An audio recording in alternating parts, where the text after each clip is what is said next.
Ketika Yesus sedang asik menyampaikan pengajaran khotbahnya di sana, ada dua kumpulan orang-orang yang kita ketahui yang sangat sering kali mengkritik dan mengkritisi ajaran Yesus.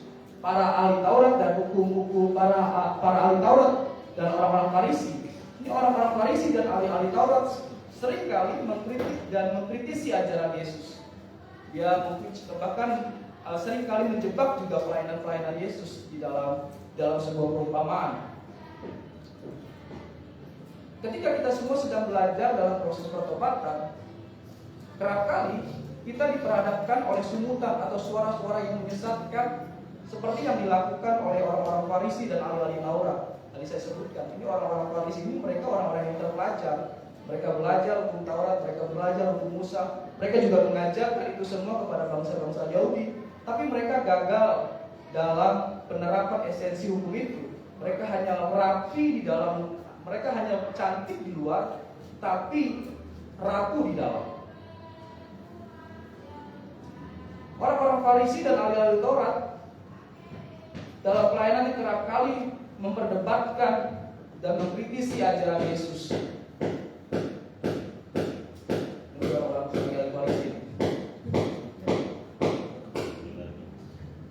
Orang-orang Farisi, mereka bagian dari pemegang tradisi dan hukum Taurat dan melegalkan hari Sabat. Sedangkan ahli-ahli Taurat, mereka kumpulan orang-orang yang memiliki pengetahuan hukum Musa dan hukum Taurat, yang juga mengajarkan hukum Taurat kepada masyarakat Yahudi. Dua kelompok orang ini seringkali mengkritik dan mengkritisi apa yang dilakukan Yesus dan diajarkan. Bukankah kerap kali kita seperti mereka? Bukankah kerap kali kita seperti ahli-ahli Taurat dan orang-orang Farisi? Ketika kita tahu kebenaran firman Tuhan, tapi sebaliknya kita kritik firman Tuhan dengan aturan adat istiadat. Bukankah kita kerap kali seperti mereka? Kita tahu kebenaran firman Tuhan, kita tahu kita punya bijaksana, dan kita tahu itu firman Tuhan, tapi kita kritik dengan aturan adat istiadat. Ketika kita tahu kebenaran firman Tuhan, tapi kita lawan dengan pengetahuan dari sisi etis atau yang menguntungkan diri kita. Misalnya seperti ini kan, firman Tuhan kadang-kadang kita tahu kebenaran firman Tuhan, tapi ada sisi etis yang menguntungkan diri kita sehingga kita tabrak. Itu sering terjadi ketika kita masuk di dalam dunia industri bekerja. Kita tahu kebenaran firman Tuhan, tapi kita tabrak dari sisi etis karena ada nilai menguntungkan. Saya dulu pernah bekerja sebagai manajer di Nestle kan. Saya dapat biaya promosi, itu untungnya lebih besar. Diskonnya juga banyak, potongan-potongan harganya saya bisa pakai, saudara-saudara. Bisa saya pakai untuk tabungan saya 1 bulan sebenarnya. Kalau saya misalnya nakal, saya bisa ambil itu semua. Tapi saya coba mix biaya promo, biaya diskon, dan biaya yang harus dikasihkan ke customer. Itu saya keluarkan separuh, saudara. Saya ambil 50% untuk biaya entertain saya, kehidupan saya selama 1 bulan. Jadi saya hidup dari situ aja sudah cukup, tidak usah pakai gaji. Dulu saya menafkahi keluarga saya, salah satunya dengan cara seperti itu. Saya tahu kebenaran ini nggak boleh, saya tahu itu kebenaran.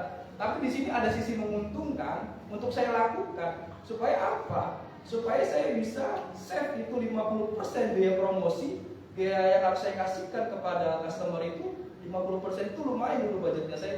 Saya dulu berapa ya? Misalnya sebagai manajer di Jalan Palembang itu cukup besar. Sehingga dulu waktu zaman Covid itu susu beruang paling laku itu dulu. Zaman Covid dan dulu saya kan pegang susu beruang di brand. Orang dulu panik buying, beli langsung 1 krat, 2 krat gitu kan, karena takut nggak bisa stok dulu zaman Covid. Kita ingat kan? Itu dulu saya yang mainin di susu beruang itu kita semua tuh manajer Nestle mainin kontrol harga, dan itu kita semua. Barang bisa kosong di sini bisa ada, di tradisional kosong, di modern ada. Tapi saya kontrol itu semua karena memang saya untuk menutupi sisi ada kekurangan omset di sini, sehingga saya harus tutup di sini gitu. Saya ambil di sini, saya tutup di sini gitu. Dulu rumah sakit tuh di daerah Palangkaraya, rumah sakit Doris kalau nggak salah ya, Silvanus Doris, saya pegang rumah sakit juga. Banyak pasien-pasien COVID yang memerlukan susu beruang, saudara-saudara. Memerlukan, mereka sulit langsung transfer ke saya, nominalnya cukup besar, 25 juta, 30 juta. Mereka nggak pernah kenal sama saya. nggak pernah tatap muka dengan saya, tiba-tiba tahu nomor saya dan dia minta nomor rekening ke saya karena memang pada saat itu sangat dibutuhkan sekali susu itu kan. Bang Fernando, ini ya manajernya dari Kodak Raya, benar itu dapat dari nomor saya dari mana? Dari pasar tradisional toko A. Oh iya, dia dapat dari nomor saya dari agen tersebut. Mau apa Bu? Kan ibu belum pernah komunikasi dan tatap muka dengan saya. Saya transfer uang Bang Fernando 30 juta Bang Fernando ke rekening saya gitu. Belum pernah tatap muka, tapi tiba-tiba transfer 30 juta ke saya. Kalau saya lihat pikirannya, licin, saya bisa ambil itu uang, saya blokir. Karena dia tidak pernah kenal dengan saya, tidak pernah ketemu dengan saya, tidak pernah tatap muka dengan saya. Tiba-tiba dia mau aja ngasih 30 juta ke saya, transfer secara cuma-cuma. Tapi pada saat itu, saya tidak mau melakukan itu. Karena di Palangkaraya itu kecil ya, saudara-saudara. Ini Polda di sini, Polres di sini, Polsek di sini, kantor saya di sini. Kalau saya ambil kena saya di sini, kan. Daerah Palangkaraya itu daerah kecil. Polda, Polres dan Polsek itu berdekatan. Kalau kita berbuat kejahatan 1 menit aja langsung kena. Langsung aja. Makanya saya langsung berhikmat di situ. Kalau saya ambil nih sangat sekali berdekatan dengan kantor polisi. Kantor saya juga berdekatan dengan Polda. Gak mungkin saya bisa main-main di sini. Akhirnya ya sudah. Karena ini juga tugas dan tanggung jawab saya sebagai seorang manajer untuk distribusi di dalam rumah sakit, dan itu juga ada beban moral yang harus saya lakukan untuk menyelamatkan pasien-pasien itu kan, supaya mereka juga bisa menikmati susu beruang itu. Akhirnya setiap itu dia lakukan setiap minggu sekali 30-25 juta. Kadang-kadang saya tetap hati-hati juga menggunakan ini dan uang ini. Saya hanya main di dalam form ini yang saya katakan. Karena kerap kali firman Tuhan, kita tahu pengetahuan firman Tuhan, tapi kita tabrak dengan sisi etis menguntungkan diri kita. Saya tanya di Bapak Ibu, aborsi boleh nggak? Nggak boleh. Aborsi boleh nggak? Tapi dari sisi etis, kalau kita katakan nggak boleh, gitu kan? Kita lihat dari sisi yang lain, saudara-saudara.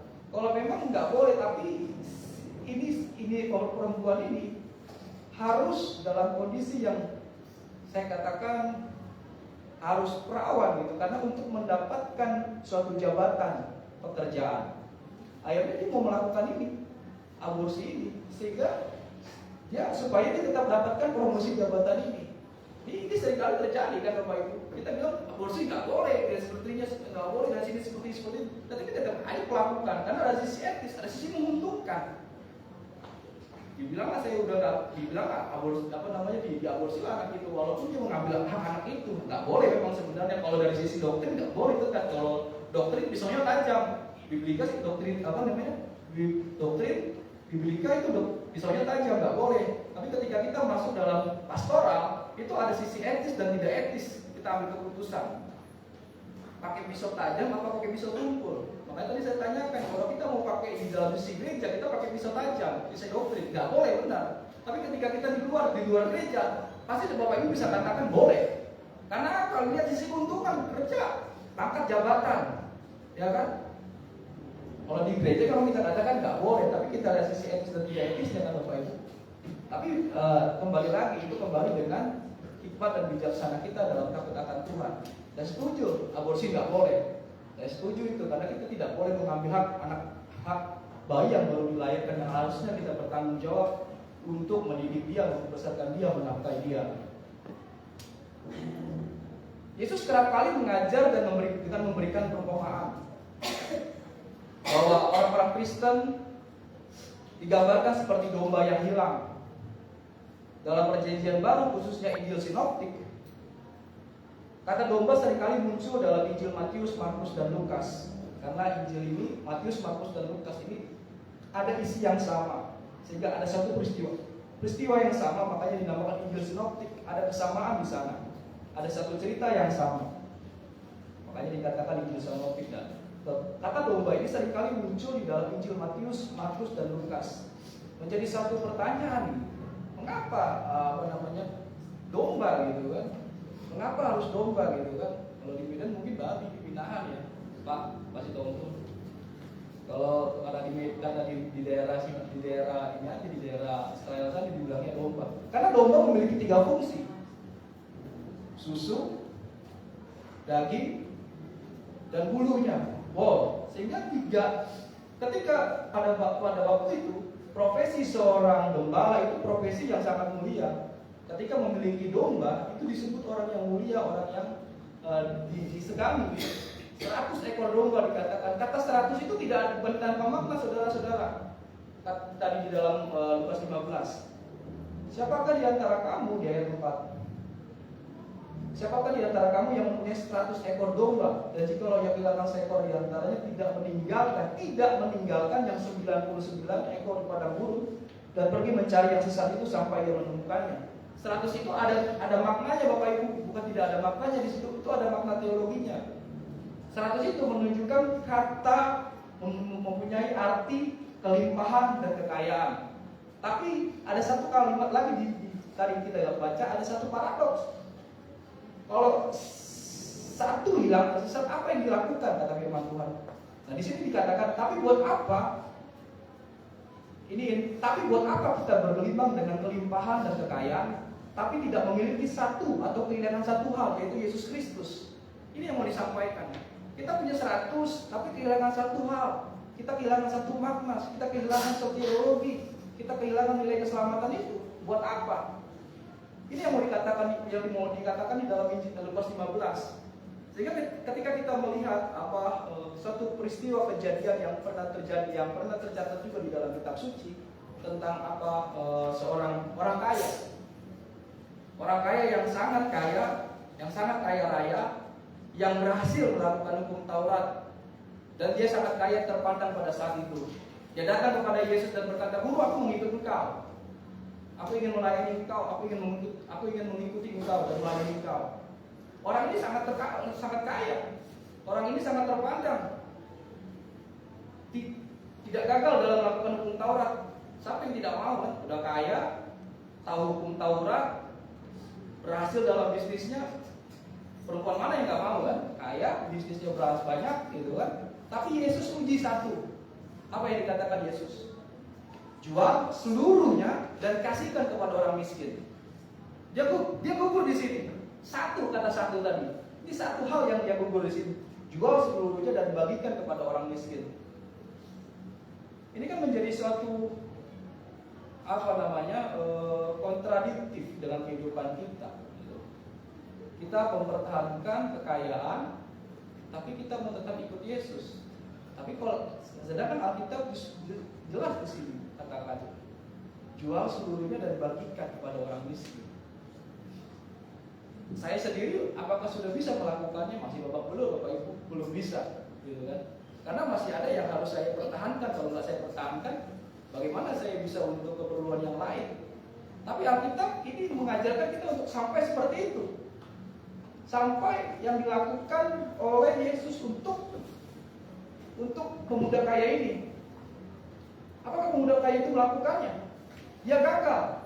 Dia tidak bisa menjual seluruh harta dan membagikan harta itu kepada orang miskin.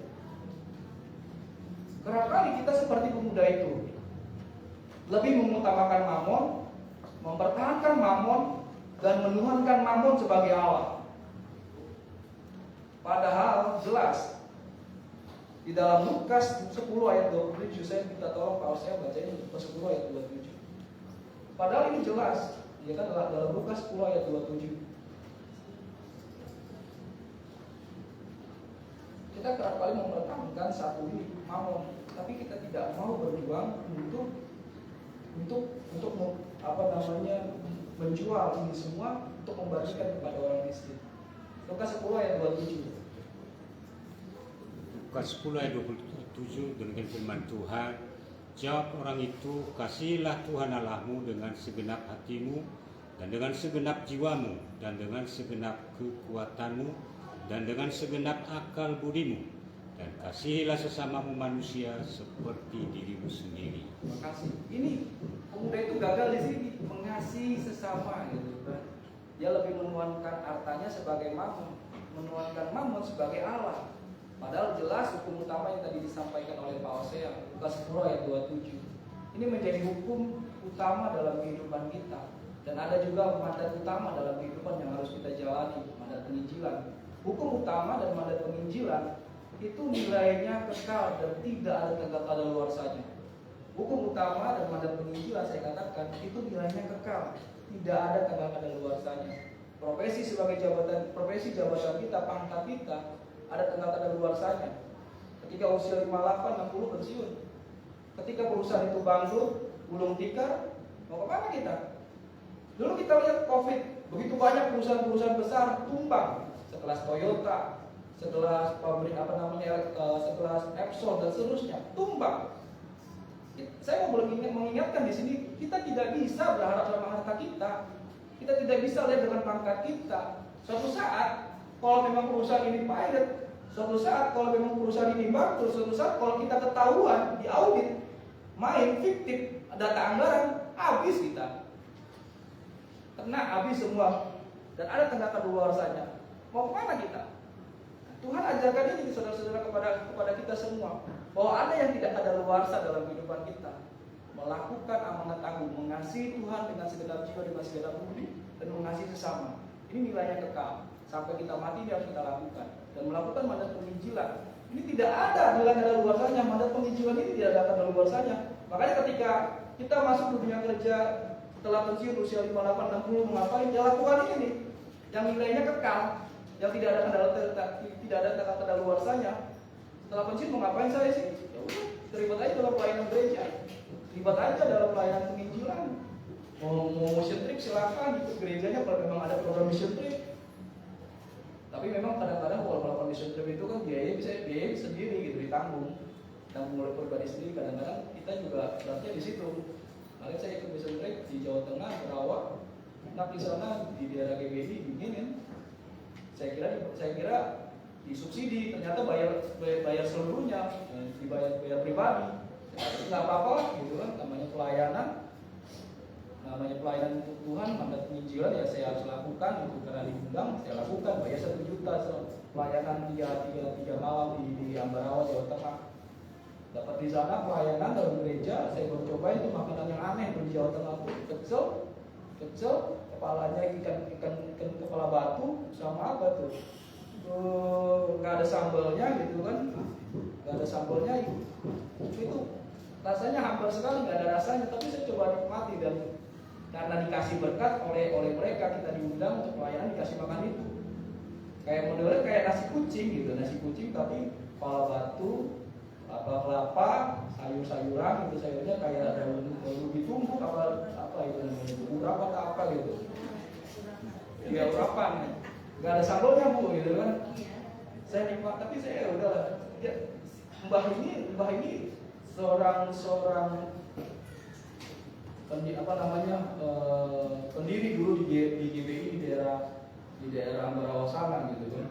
Gereja ini sudah ada dari tahun sebelum tahun 78 atau 75, udah lama, di gereja paling lama di GBI Ambarawa, paling lama. Dingin di bawah kaki gunung Tangguh gunung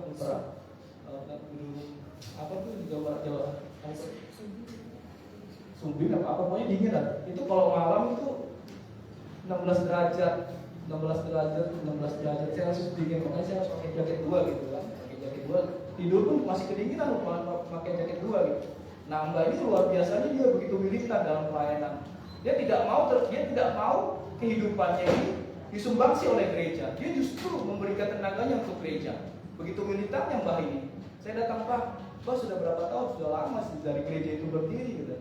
Saya jualan PE, jual gorengan, kadang-kadang dia jual PE gorengan tidak habis, dia kasih tuh sama pekerja-pekerja. Kalau marbotnya gereja gitu. Kadang-kadang kalau nggak habis dia kasih marbotnya gereja gitu kan, kasih gratis gitu kan. Mbah ini kan kalau nggak habis, tapi kalau habis dia puji Tuhan senang. Kalau nggak habis dia kasih tuh marbot gereja di situ secara gratis makan. Dia happy, dia di situ, nilai happy dia. Kita tidak boleh membatasi orang bekerja ya Bapak Ibu ya, nggak boleh. Karena kerja itu ibadah gitu kan, nilai pekerjaan itu ibadah. Walaupun dia tua, kita tidak boleh batasi profesi dia sebagai seorang pekerja. Kalau dia happy, lakukan aja. Tugas kita hanya mengarahkan dia. Jangan diforsir ya Mbak, sesuai dengan tenaga ya Mbak. Jangan terlalu diforsir, nganggur terlalu berat ya Mbak. Kita boleh kasih informasi seperti itu. Jangan kita bilang Mbak jangan bekerja, nggak boleh. Kita matikan penghasilan dia. Apalagi mohon maaf dia hidup tidak ditopang dari gereja, gitu kan?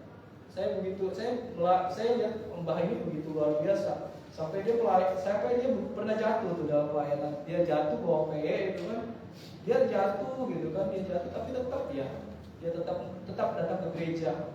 Begitu militan yang baik semangat ini dalam mengikuti Tuhan, dalam terlibat dalam gereja. Saya sempat mau dijodohin nih pakai orang jadi orang Jawa saya. Nanti dulu deh Pak, belum dikirim itu Pak, ya. Nanti dulu lah ya. Nanti saya jadi orang Jawa gimana? Mau dijodohin tapi saya belum mau gitu kan, kalau orang Jawa Tengah. Masuk ke GBI Tegal gitu kan, juga seperti itu. Mana nih jomblo nih, kenalin. Buat apa dia pendetanya sampai seperti itu kan? Dikenalin dengan GBI orang GBI Jawa dari daerah Tegalan sana, di daerah Tegal dekat Warteg tuh pasar apa sih namanya itu, banyak begitu pasar, ada gereja sebelah itu tuh gereja tertua juga di daerah Tegal. Kita kembali dalam Lukas 15 tadi. Yesus Kristus begitu sangat concern terhadap kehidupan orang yang tersesat. Yesus begitu peduli dan sabar untuk mencari satu domba yang tersesat. Tadi dikatakan dia mencari satu domba yang tersesat. Ini bukan tanpa makna, ini ada makna. Ini menjelaskan bahwa kasihnya begitu sangat dalam. Yesus begitu sangat concern untuk mencari dan menyelamatkan orang-orang yang tersesat. Apakah kita mau terbuka untuk dikoreksi seperti pemungut cukai dan orang-orang berdosa, dan mau belajar secara serius untuk mendengarkan pesan teologi dan mengamalkan pesan teologi itu dalam kehidupan dan pekerjaan kita? Yesus begitu sangat concern terhadap satu orang ini, terhadap satu domba yang tersesat ini. Dia tidak meninggalkan yang satu ini dia tetap cari, dan dia cari, temukan, dan dia taruh di bahunya. Dikatakan dengan sangat sukacita dan bergembira ketika menemukan domba itu kembali. Dia bawa kembali dan dia undang saudara-saudaranya untuk merayakan pertemuannya kembali dengan satu domba yang tersesat. Satu pesan teologi yang pernah disampaikan dulu oleh hambanya Pak Erastus Sabdono, teologi is not about theory. Teologi is about experience of God. Teologi bukan sekedar teori, kata-kata, teologi sistematika di dalam perkuliahan, tapi teologi itu adalah memuliakan Tuhan dan pengalaman hidup kita kepada Tuhan. Itu khotbah yang beliau sampaikan dulu waktu dia masih di GBW Rehoboth waktu itu ya, masih di GBW Rehoboth. Saya pernah diundang. Jadi saya pernah diundang tuh dulu mantan dosen saya, Pak Dr. Buyung Kosaputra. Kalau Pak Suwartono kenal, beliau pakai kacamata Chinese gitu kan, putih-putih. Hah? Iya, beliau dulu mantan dosen saya di PB1, Perjanjian Baru 1, PB2, PB Umum waktu di STB Tol. Beliau waktu saya semester 4 itu dia udah masuk dalam STB Kumene untuk mengajar di sana. Saya waktu semester 5 disuruh pindah gitu. Pindah yuk ke STB Kumene. Saya bilang, lihat dulu lah Pak, administrasinya berapa di sana. Puji Tuhan, mahal sekali saya bilang. Saya nggak ada biaya sampai sana, kalau sampai pindah Pak, saya bilang gitu. Saya tetap aja selesaikan di sini, mohon maaf, bukan saya tidak mau menerima, gitu kan. Tapi secara anggaran saya kan harus memperhitungkan Pak, saya bilang gitu. Kecuali dari STB Kumene, gitu kan, yang mau mengakomodir semuanya, gitu kan. Biayanya, operasionalnya, ternyata tidak. Saya harus bayar semua. Waktu itu profesi saya kalau nggak salah masih driver Gojek, gitu kan. Masih itu apa namanya itu Wamen itu satu rating di sama saya 2016 waktu di Gojek. Dia ngelamar sama saya di Cilandak dulu, itu siapa namanya Emmanuel. Itu dulu ngelamarnya di Kakao Marinir. Dia supir Gojek saya 2016 sampai sekarang juga aktif. Saya masih aktif sebenarnya driver Gojek. Cuma saya nggak pakai gitu kan. Aplikasi saya masih hidup. Itu kemarin ada yang mau nawarin, saya nggak mau jual. Aku disalahgunakan. Itu Emmanuel Ebenezer itu dulu di Kakao Marinir tuh tongkrongan yang sama saya sebagai driver Gojek. Cuman dia punya nasib Pak cakep gitu kan, jadi wamen. Saya jadi begini lah saya, ya kan, jadi layar-layar tukang bengkel lah gitu kan, sama jual mesin fotokopi gitu kan. Pinter gitu kan, ngegosok orang atas naik gitu kan. Saya nggak bisa ngegosok, nggak bisa mohon maaf gitu kan, jual harga diri gitu kan. Akhirnya kemarin dia sekolah kehidupan, penjara, rodeo, ya kan. Saya nggak sekolah, saya tetap di sini gitu kan, sekolah kehidupan. Kalau nanti ada korupsi katanya saya siap dihukum mati. Dia kemarin minta amnesti, minta presiden amnesti, minta cemen juga. Maluin, namanya Emmanuel bener. Kalau maluin, Emmanuel Ebenezer. Ternyata mah korban juga.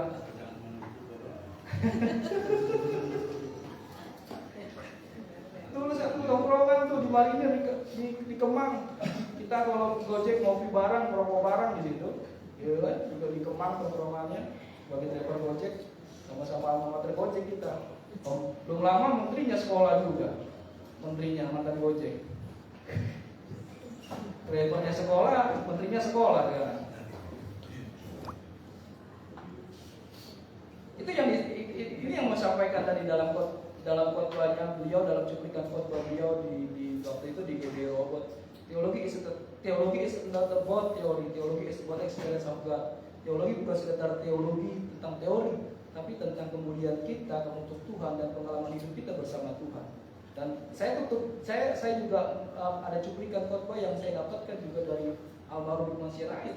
Teologi bukan tentang kita khotbah begitu hero di atas mimbar, tapi di kehidupan yang kita jalani sehari-hari kita babak belur. Itu maknanya dalam itu waktu, walaupun katanya cuma sekecil itu kan, hanya sebatas quote gitu kan. Teologi bukan semangat khotbah yang begitu hero di atas mimbar, tapi di kehidupan sehari-hari kita babak belur. Ini saya suka sekali juga dengan khotbah dari orang-orang semangat Injil ya, seperti Ripon gitu kan. Walaupun waktu itu saya sempat dikucilkan, gerejanya di mana sih sebenarnya? Erastus ikut, gitu kan? Stephen Tong ikut, gitu kan? Lu mau di mana sih? Sehingga kemarin saya waktu lulusan waktu saya di GBI itu, saya dibilang bidat, gitu kan? Saya dibilang kumpulan bidat, karena saya nggak ikut mereka dalam naungan GBI, gitu kan? Kayak saya nggak ikut naungan GBI Rayon 18 pada saat itu, saya harus jelaskan, gitu kan? Pak Andi Markus, gitu kan? Karena saya nggak mau ikut terlibat dalam pelayanan mereka, diajak nggak mau. Karena memang saya aman dalam pengajaran ini. Waktu itu GBI Rohbat Pak Erastus dan Stephen Tong gitu kan. Saya ikut kemarin tuh belum lama saya ikut dalam seminarnya Pak Stephen Tong. Itu nggak sengaja gitu ceritanya. Saya ikut di dalam pelayanan GBI Pak Stephen Tong karena saya beli buku di Momentum Literatur gitu kan. Di sana itu kan toko bukunya namanya Momentum Literatur. Saya beli buku, saya dapatkan buku, saya hanya beli buku spiritual judulnya spiritual reformator gitu kan, kayak karyanya Dr. Billy Kristanto PhD gitu kan. Saya beli, ternyata saya dapat 2 buku gitu kan. Lah kok ini saya lebih satu buku ini, saya langsung konfirmasi ke WA literatur Momentum, saya kelebihan 1 buku nih Pak gitu kan. Saya hanya beli 1 buku, tapi tinggal saya dapat 2 buku yang dikirim. Malah buku yang satu itu buku mahal itu 500 ribuan. Itu karyanya siapa itu dulu masalah itu Herman Bavinck kalau masalah, itu buku teologi paling mahal tuh 500 ribu. Saya beli buku yang cuma 50 ribu, dapat buku yang 550 ribu. Saya total itu kan haleluya gitu, terjadi mukjizat gitu kan. Beli buku 50 ribu, dapat buku yang 50 ribu dan 500 ribu. Akhirnya saya coba kembalikan kemarin saya ke sana coba kembalikan karena saya jujur gitu, dikasih tiket gitu kan sama petugas literaturnya itu, petugas perpustakaannya, dikasih tiket untuk mengikuti seminar tentang ekonomi dan gereja kalau nggak salah judulnya itu waktu bulan Agustus. Saya lihat moderatornya siapa? Ada LPP, saya bilang nggak ikut saya bilang. LPP ada Pak ini Menteri segala bisa gitu kan. Aduh saya bilang nggak bisa dia bilang kalau ini saya, tapi tetap saya terima vouchernya itu karena saya menghargai pembeliannya itu untuk saya. Kalau saya ikut itu kelas mahasiswa harus datang itu bayar 150 ribu. Karena dapat sertifikat, dapat makan.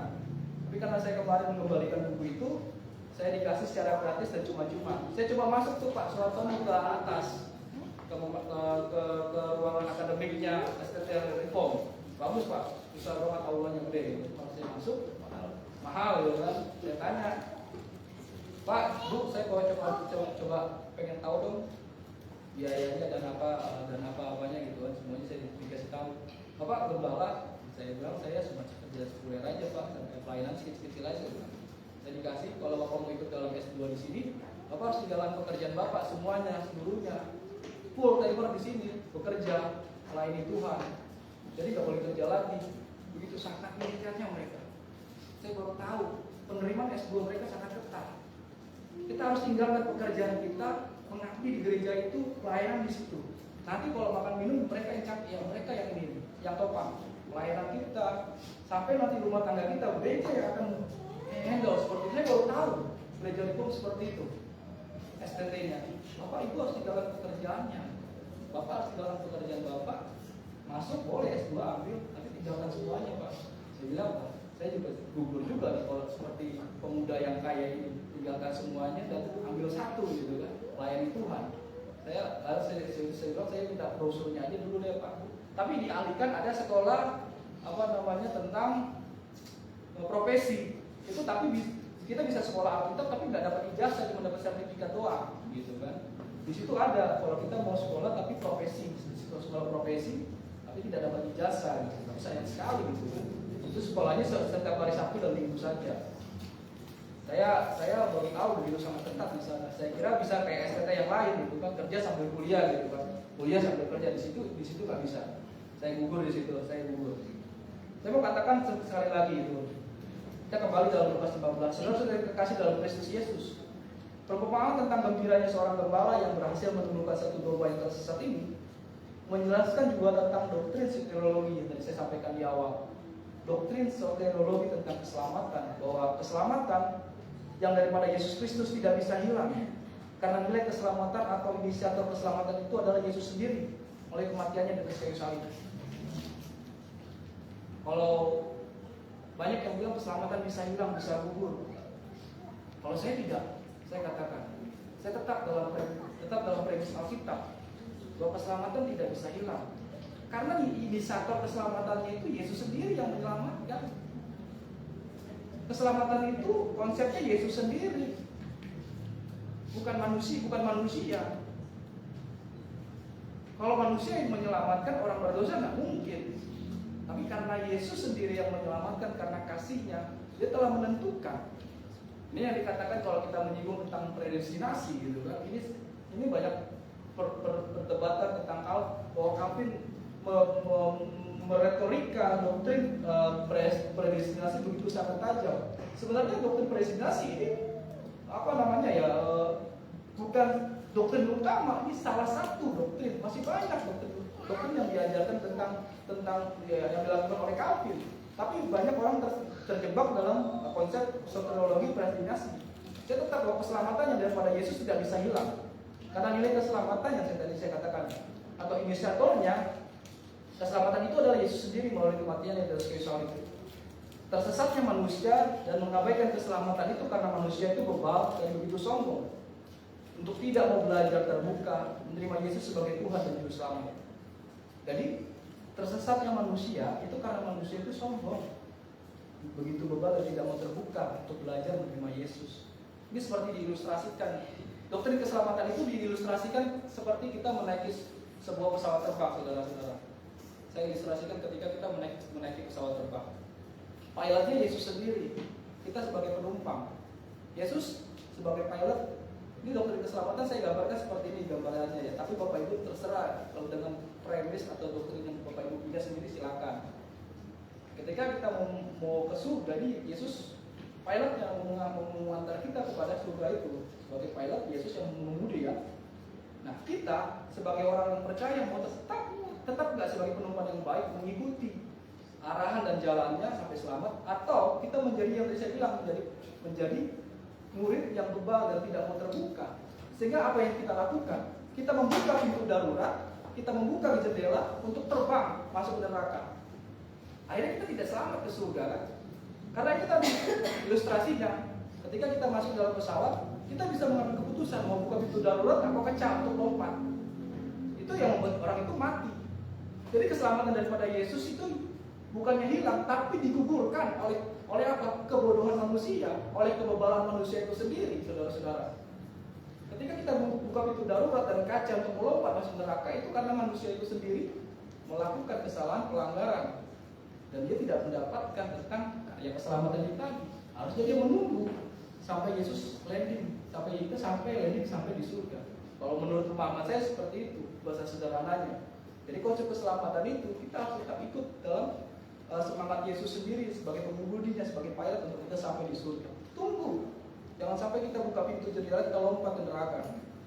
Sebagai terakhir saya akan menutupkan di pesan terakhir saya akan menutupkan satu khotbah ini. Pertobatan akan menghasilkan sukacita. Pertobatan akan menghasilkan kehidupan yang benar. Pertobatan sebagai bukti bahwa Allah telah memberikan kasih yang besar terhadap orang yang sesat. Tidak mungkin Allah menolak orang yang tersesat dan berdosa. Orang berdosa dan yang tersesat hanya ditolak dan dikucilkan oleh kumpulan orang-orang Farisi dan ahli-ahli Taurat. Mereka merasa dirinya benar, paling benar di permukaan depan, tapi hancur di dalam hatinya. Itu seperti diilustrasikan di dalam Alkitab seperti kuburan yang tampak dari luar terawat dengan rapi, tapi di dalamnya bau busuk dan dipenuhi dengan tulang belulang dan hewan-hewan menjijikan. Sukacita dan keselamatan daripada Yesus tidak bisa dibeli oleh apapun. Sukacita dan surganya hanya kita dapatkan ketika kita semua memiliki hati yang miskin di hadapan Allah.